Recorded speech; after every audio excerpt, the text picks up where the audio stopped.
तन कहीं जब अहंकार है, धक्का फूल चाहिए बस सरकार को।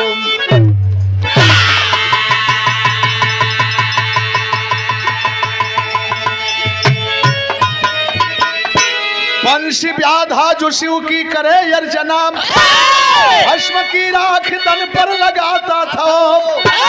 मार मृगा जो अश्रु नयन में भरे, मांस चारों में शिव के चढ़ाता था।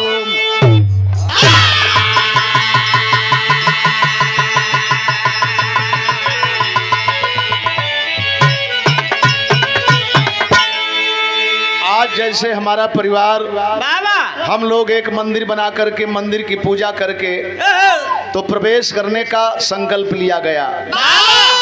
बिन पूजा किए प्रवेश नहीं करेंगे, पहले मंदिर में पूजा करेंगे। मंदिर ही देवता है, मंदिर ही सब कुछ है। आए है एक गरीब आदमी का बात बताओ सही, बहुत अतीम आदमी जंगल में रह करके छोटी मोटी झोपड़ी बना करके निवास कर रहा था, लेकिन भगवान शिव के प्रति अटूट रिश्ता, निष्ठा कितनी बड़ी थी। भगवान के लिए सुना करता था कि भगवान अवधूत कहे जाते हैं, अवघड़दानी कहे जाते हैं। तो इसी पर वो संकल्प ले लिया कि अवघड़दानी मांस भी खाते हैं और भस्म भी लगाते हैं।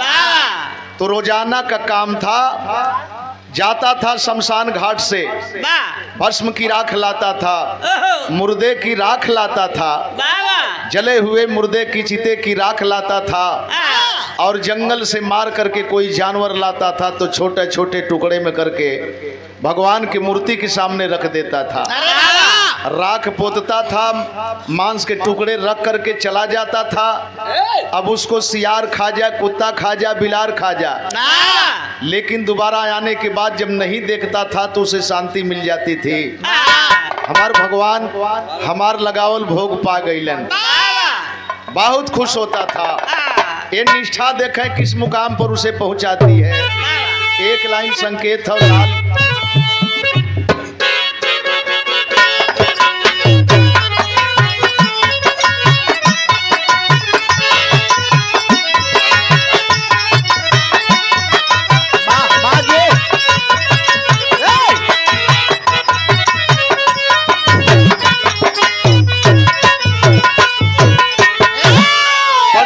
बात और ये छायावादी बात।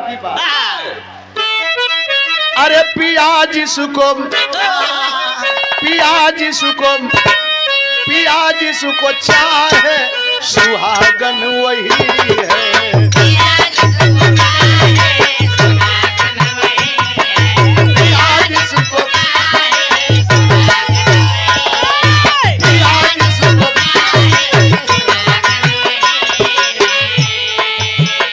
जिसको चाहे सुहागन वही है।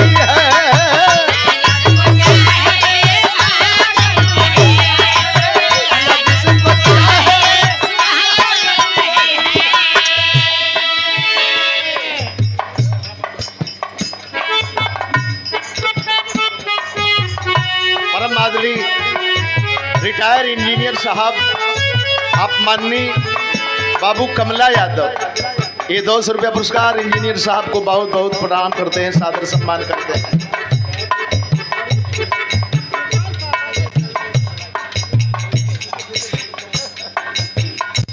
ये बड़ा स्नेह, बड़ा प्यार कानगोर साहब के सुपुत्र और इनके छोटे भाई अनिल साहब। देखें अब वही 26 जनवरी के तहसील पर गवाह करके, जखनिया तहसील पर गवाह करके एसडीएम साहब तहसीलदार साहब के सामने बहुत बड़ा सम्मान आप लोगों ने किया। कैसे धन्यवाद मनाऊं।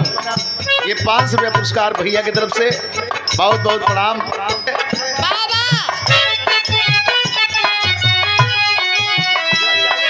पिया जिसको चाहे सुहागन वही है, वही है, वही है। चले जो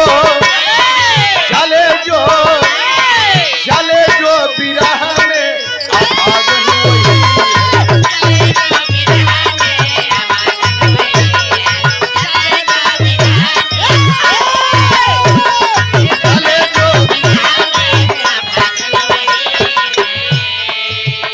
कितना अनमोल लाइन लिखल गई उस गरीब भक्त के लिए। अधर्मी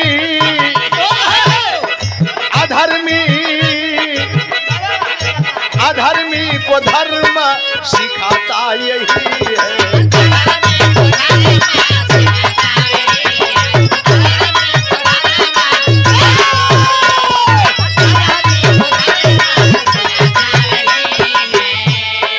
अधर्मी को धर्म सिखाता यही है।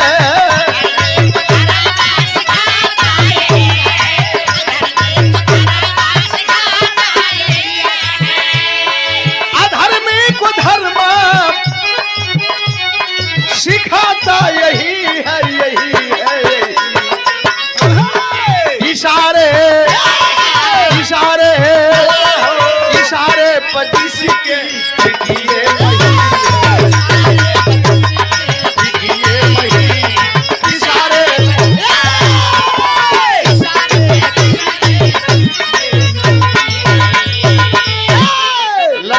लार लहर लार ललरिया लारे दन नर नार नारे नारे नरिया नारे।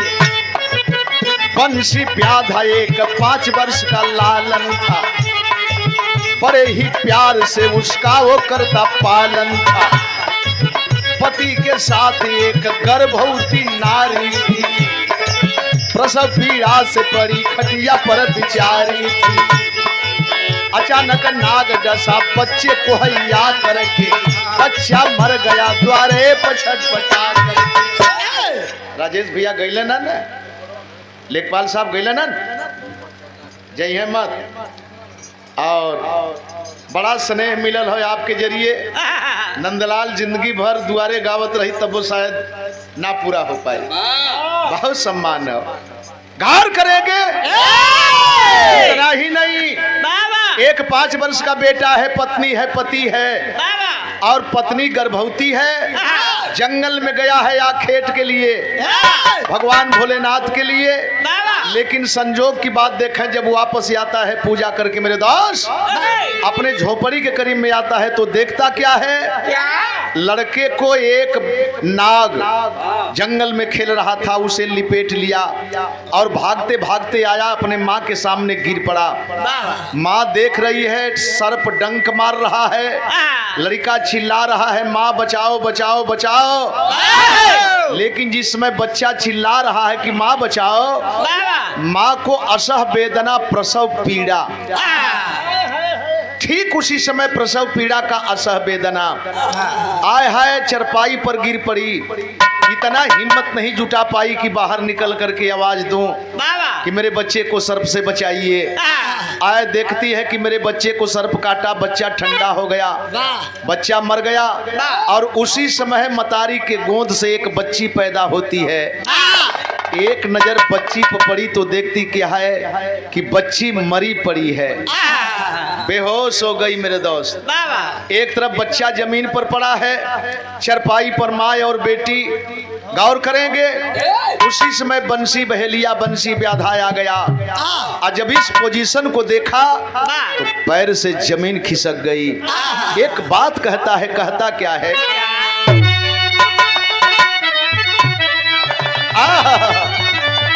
अरे कमना कराई की पराई गई लहो, पिया जाके कोई लरिया भुलाई गई लहो। देख के करे जवाब बिहारी गई लहो, प्रभु आ जहाँ मर घरवा उजरी गई लहो।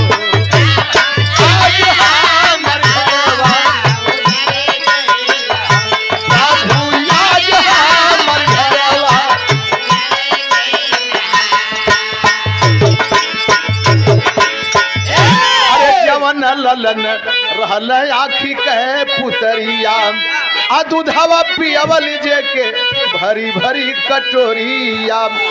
अरे भक्ति के कुछ नाम असर भइल हो प्रभु आज हमार घरवा उजरी गइल हो। अपने आप पर पश्चाताप करता है, गलहानी होती है कि भगवान कोनो गलती तना न हो गई हमसे, कोई चूक तो न हो गई।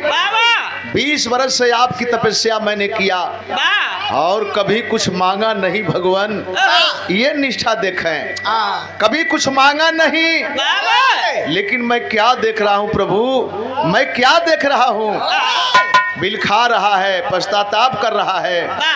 तबले दुअरवा से कोई आवाज देहलस, दरवाजे से कोई आवाज देता है, अरे भाई है कोई अंदर, बाहर निकले। और जब बाहर निकलता है तो देखता है कि आवाज देने वाले के मुंह में एक भी दांत नहीं है। बोला बाबा क्या बात है, आंसू पोंछत निकल रहे। और वो आदमी बोल पड़ा कि अरे भाई क्यों रो रहे हो, दुखित हो।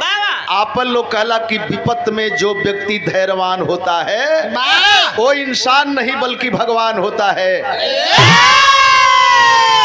आंसुआ पहुंच के कहला कि नहीं बाबा, बीड़ी पियत रही धुआं लग गल है, यही से आस गिर गई है, रोवत ना है। देखें दुख में है, लेकिन जवाब किस भाव में दिया। वो आदमी कह रहा है, कहा एक बात, कहा क्या,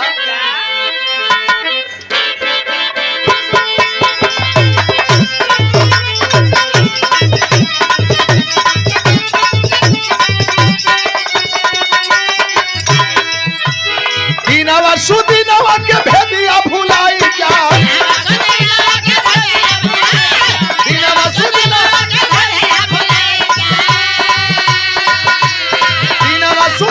के भेदिया भुलाई जा, डोली लेके लाई जा जी, गवनवा ले जा राजा जी, गवनवा ले जा राजा।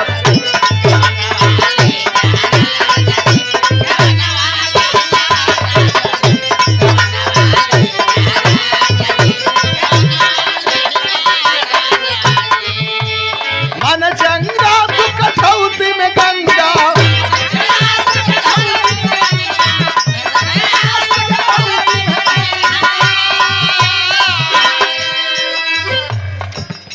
चंगा तू कठौती में गंगा,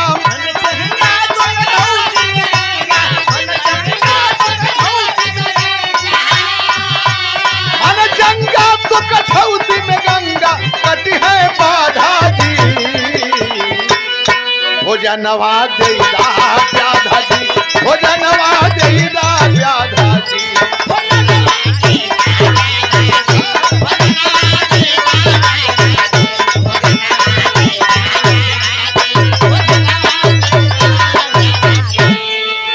बड़ी जोर से भूख लगी है, क्या खाना खिला सकते हो। देखें घर में बच्चा मरा है, पत्नी बेहोश है और पत्नी के बगल में वो मरी हुई बच्ची पड़ी है, लेकिन व्याधा से सवाल हो गया कि खाना खिला सकते हो। हाँ बाबा जरूर खिला सकता हूँ, पहले तो मेरी बात सुनो, मैं खाऊंगा क्या, मैं खाऊंगा क्या। अरे मुर्दे का मांस देबा हम के लियाई, मुर्दे का मांस देबा हम के खियाई, जाके स्मशानवा से लियावा भाई, भूखिया के मारे मर तड़प बदनिया,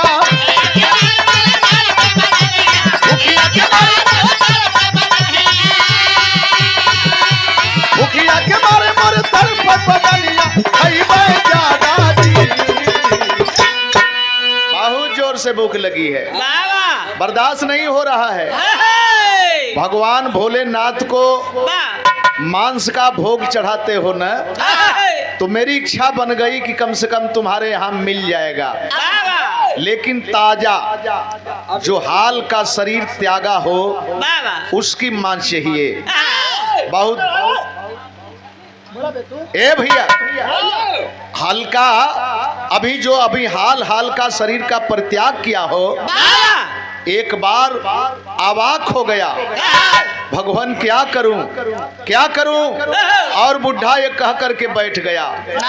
अंदर जाता है, धनुष बाण की तरफ नजर उठाता है, धनुष बाण उठाऊं, जंगल में जाऊं, कोई शिकार मार के लाऊंगा तब तो खिलाऊंगा, लेकिन विलम्ब होगा। कह नाम है बुढ़े का कि बहुत जल्दी, बहुत दुखित हूं, पीड़ित हूं, आय है क्षुधा पीड़ से पीड़ित हूं। दिल दिमाग में बात आई, आखिर में ही लड़का के फूंक देबे, पानी में फेंक देबे, मट्टी में गाड़ देबे, तो काहे न यही के सेवा में लगा दे। उठा करके लाया, बोला बाबा एकदम हालक शरीर का त्याग कैले है, देखा एकदम गरम हो। हाँ गरम तो है, लेकिन मैं बाघ शेर लेके नहीं आया हूँ। लोग बताते हैं बाघ शेर लेकर के लोग गए तो कहीं लड़का के फरवाए, कहीं कुछ किए। देखो मैं अकेले आया हूं और मेरे मुंह में दांत भी नहीं है, तो इसे छोटा छोटा टुकड़ा जैसे भगवान के सामने रखते हो, मेरे सामने कर दो। आय हाय हाय, बुजुर्ग बाप रही है, एकदम जुलजुल रही है, शरीर से प्राण निकल जाई। अगर केहू कही बेटा के कि बेटा इनके टुकड़ा टुकड़ा कर दा तो हिम्मत ना पड़ी, लेकिन आज बेटा के टुकड़ा करे का सवाल लागल मरले पर। सोच रहा है बंसी बहेलिया,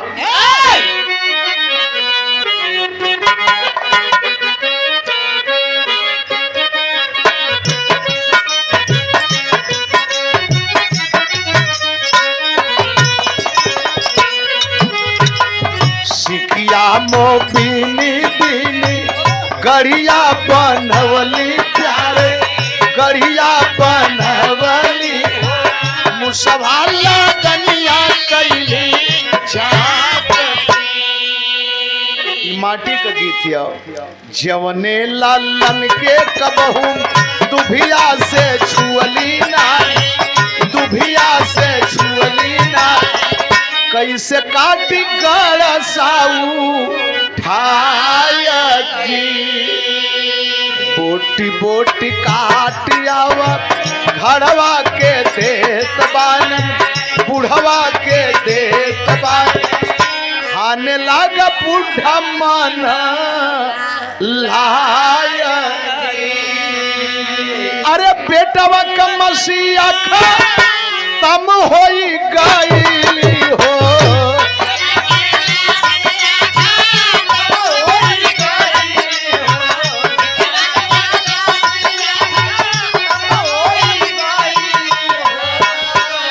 काहे थोड़ी औरी दामा जी।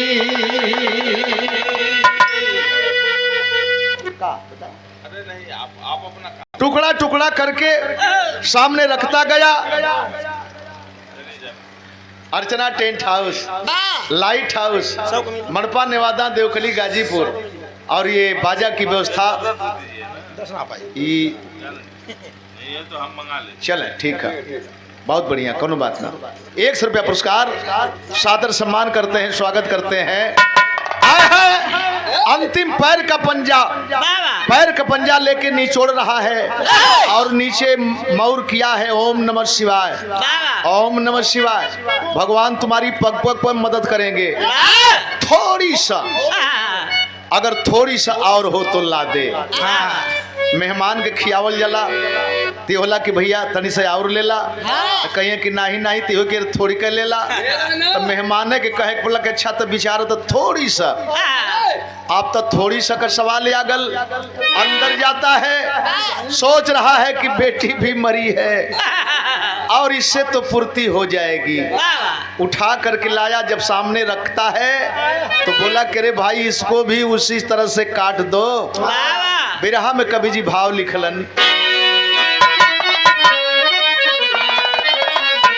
अरे ममता कभी कलेजा हिल गया, ममता कभी कलेजा हिल गया, वसुधा कांप गई प्रभु कैसी विपदा भेजा।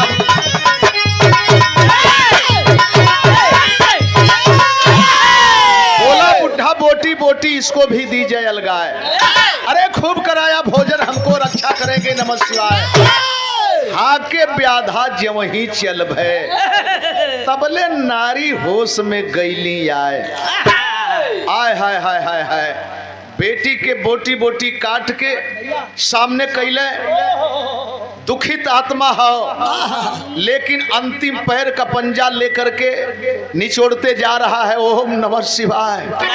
खूब इज्जत किया भाई, जैसा सुना था वैसा देखने को पाया।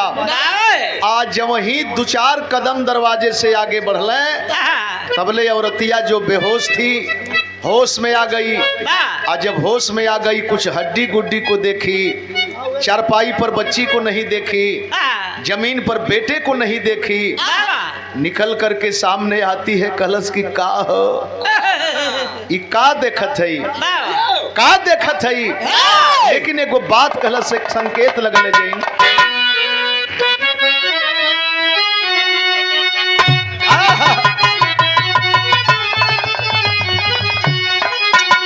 हरियर बासवा का अरे बनली बहानिया अरे ऊपर से लाला का वो हार हो।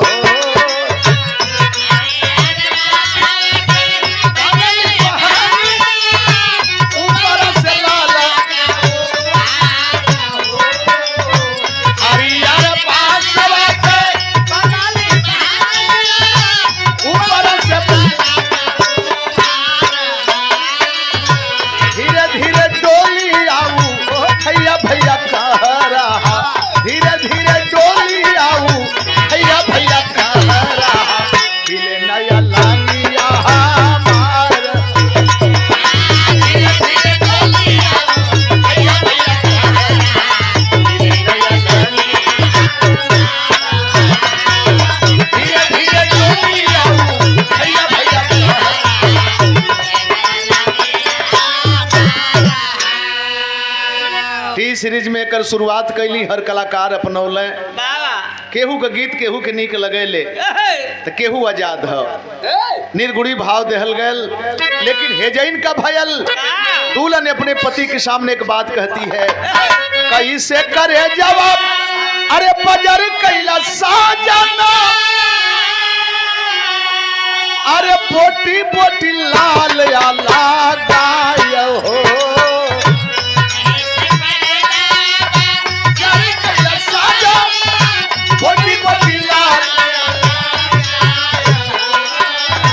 कैसे करे जवाब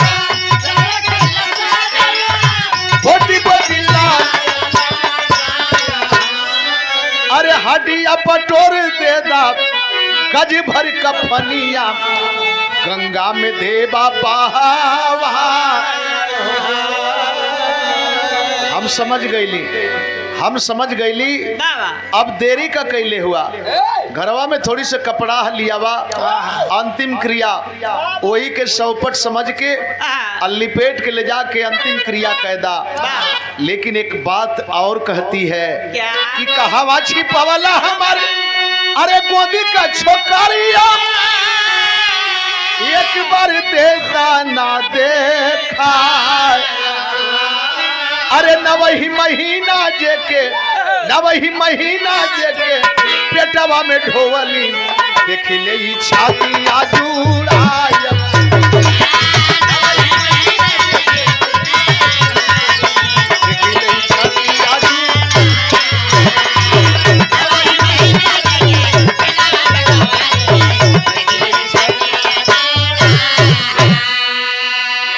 जौने के जन्म देहली स्वामी भर नजरों के देखे ना पौली बेहोश हो गईली। आखिर में वो के कहा छुपौले हुआ एक बार दिखा दा तनिषा हमके शांति मिल जाई कि तोहके परल है कि हमके परल है। खड़ा हो गया बोला बस भूखला के अन्न या पियसला के पानी यही बदे बेटी बेटा के न पालल जाला। कम से कम कंधा पर उठा ले पिंड दान कर दे पानी दे दे और बेटी का कन्यादान भूख दे तो सब कुछ मिल जाई। तो दोनों अपन वाला काम कह के चल गईलन सब। आज का दिन ऐसे बीता, रात तो बीत गई साथियों, और जब सुबह होता है मेरे दोस्त, धनुष बाण उठाया, जंगल की रास्ता पकड़ा, न तो जंगल में कोई जानवर मिला, न तो शमशान घाट पर मुर्दे की राख मिली। क्या दुर्भाग्य है आज। वापस आया निराश होकर के, धनुष बाण रख करके जब अधीर होकर के बैठा, दुल्हन कलश की काह कल्हिया कुल गवौला, इतना दुखित ना देखली, कुल गवौले के बाद दुखित हुआ। एक बात बंसी बहेलिया कहा क्या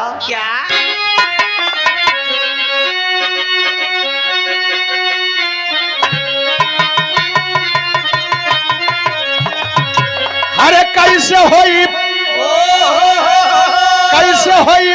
शिव जी का पूजानिया रनिया बोला नाम, अब भस्म राख न मिलल यही जुनिया रनिया बोला, बेटवा की फूकले होती राखी तैयार हो, तब ले आओ घड़ी आ गईलन उ हमारे दुआर हो, अरे वो बन गईलन उनकर भोजनिया रनिया बोला नाम, अब बिरथा हो खल चाहले जीवनिया रनिया बोला नाम।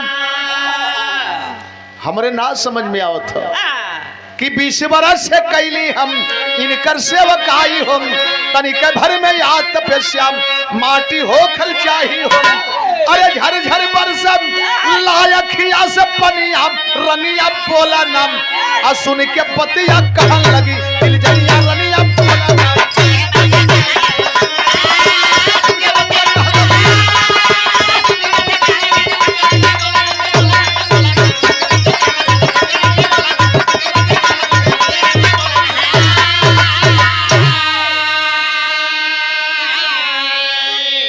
माननीय हमारे राजेश भैया, राजेश यादव लेखपाल साहब, ये पुनः 500 रुपए का पुरस्कार सादर सम्मान करते हैं, स्वागत करते हैं। और जखनिया तहसील के कर्जा 10 बिस्सा खेत लोग देल 15-20 मिनट गवाए के, हाँ 5 बिस्सा ही ना लोन के चलिया सो जोता है। अरे घरवा के बनैबा, अरे परियाई से ले लेबा भूसवा, अच्छा भूसवा ही ले ले, परवता ले लिए। ये सच्चाई है। लालता यादव की अध्यक्षता में आप सारे लोग मिलकर के गवाए, और गवाने के बाद एडीएम साहब आए तो बोले कि रे भाई नंदलाल नबी को कुछ दिए हैं आप लोग, तो लोग कहल कि बड़ी रुपया देहल गए, और रुपया सच्चों के मिलल, खड़ा खड़ा कई बेर पॉकेट में से निकाल के बहरे रखे के भयल। मजिस्ट्रेट साहब सच्चाई बोलत है, मन से बोलत है, केहू का करनी केहू का कर्म, यह महानतम के रास्ते पर पहुंचावला। लोग कहलन बड़ा रुपया दिल ही जा, एडीएम साहब कहलन कि रुपया तो रोजे कलाकार पावेला, लेकिन तहसील पर आज गवाए हैं आप लोग, तो कहलन कि साहब तक का देहल जा, 2-4 बिस्सा खेत दे देहल जा। तबले बड़े भैया राजेश साहब खड़ा भइले, कहलन कि 2-4 बिस्सा ना अगर देवही के तो 10 बिस्सा कम से कम दिया जाए। और एक बार साहब के नाम पर जोरदार ताली बजा के स्वागत करें। तो ये सम्मान है और कला का इज्जत, इतनी बड़ी इज्जत। मैंने बताया कि जहाँ 2-2 शक्तियां महारत हासिल की, और ऐसे शक्तियों से हम लोग प्रेरणा लेकर के आज चारों तरफ हर दिल का खिलौना बन के खेल रहे हैं। इस धरती को नमन करते हैं, धरती के लोगों को नमन करते हैं। आय हाय इतना ना हलस की कूल गवाए के रोवत हुआ, तनी से हमके मौका दा। एक बात कही पत्नी कहती क्या है,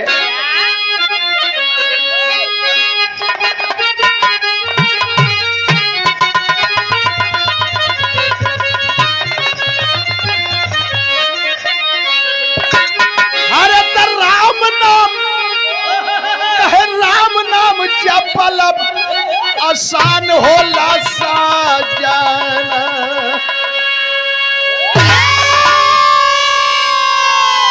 मन से जपल होला परेशान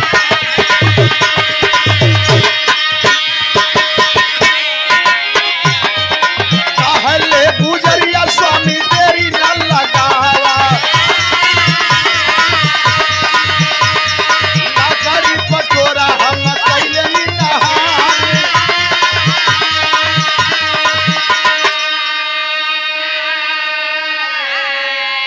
राम का नाम बड़ा कठिन है स्वामी। और राम सबके संगे हो लेकिन लोग परख ना पाते हैं।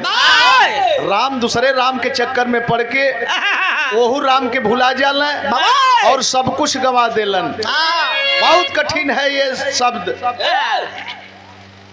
नंदलाल अगर कोनो बात कह दिल तो राम बच्चन भैया खाली ना जाए दिल।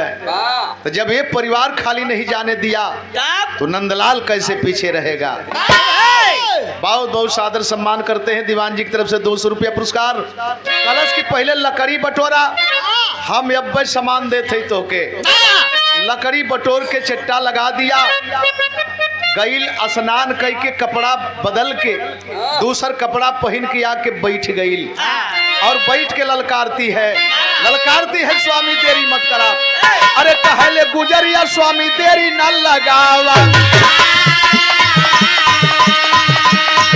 अब यगिया लगावा मन करला गुनाह यगिया लगावा मन करला गुनाह अखिया के मून ब्याधा यगिया लगावला अखिया के मून ब्याधा यगिया लगावला अब जल के भस्म होई गईली श्रीमान।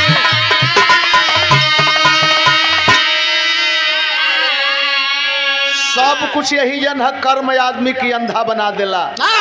सब कुछ लौकेला सब कुछ देखाला लेकिन लोग बतावला कि कर्म आदमी को अंधा बना देता है। आग लगा दिया लकड़ी धू धू करके जलने लगी और उस लकड़ी के साथ में देख रहा है कि मेरी पत्नी भी जल गई।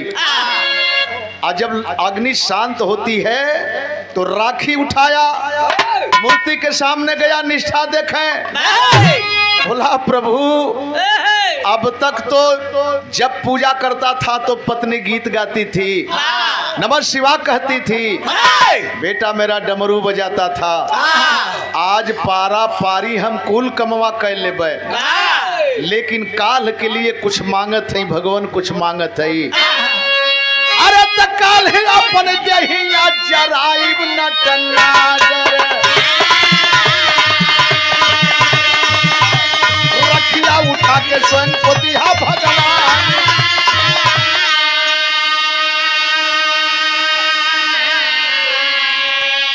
कल अपन शरीर जला दे हमरे अगल बगल में केहू हो ना तकलीफ तनी से होई तकलीफ सह लिया अपने हाथे से हमार राखी उठा के अपने शरीर में पोत लिया हमें शांति मिल जाएगी। और जब ही पोतना चाहता है अरे डमरू बजावत हो ललनवा आई गईल ओम नमः शिवा गीत गावे श्रीमान ओम नमः शिवा गीत गावे श्रीमान। अरे गोदिया में बिहरा जकरे नाम सा छोकरिया कहे गोदिया में बिहरा जकरे नाम सा छोकरिया कहे अखिया खुलल प्याधा देख भगवान। कुछ ना बिगड़ल हो कुछ ना बिगड़ल हो मेहरारू सही सलामत है गोदी में बच्ची है लड़का डमरू बजावत है बंसी बहलिया बोला कि वाह प्रभु वाह ये तीनों के तीनों सफल हो गई। हम ऐसा कुकर्म कैले हैं कि हमके जगह ना मिलल घर करेंगे ये तीनों सफल हो गए लेकिन मैं असफल रह गया। अगला जन्म में बतावल जला हुआ क्या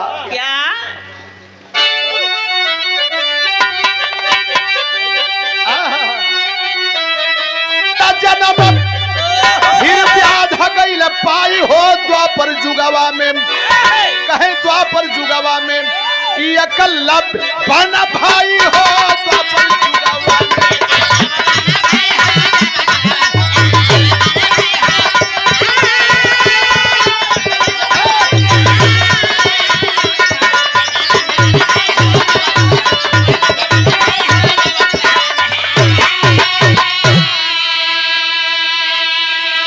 वहां भी मूर्ति की पूजा और यहाँ भी मूर्ति की पूजा। अरे मूर्ति बना के जब सीख विद्या बनवा, एक दिन द्रोणाचार्य आ गई संभालवा।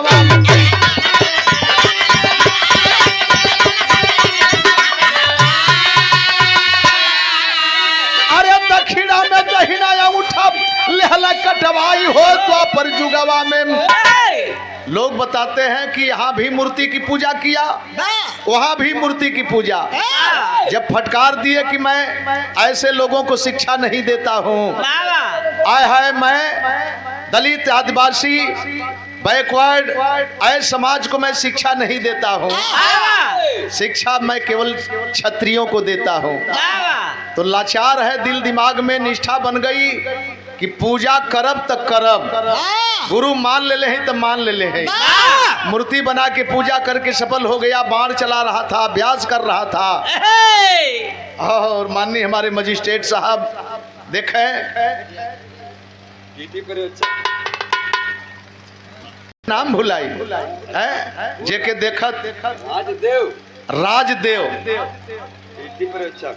और टीटी पर्यवेक्षक। आप महोदय यही लाइन पर हमेशा ड्यूटी है, आज इस रूप में दिखाई दे रहे हैं, जब ट्रेन में होंगे तो फोर्स के साथ में होंगे। ये कर्म है आपका।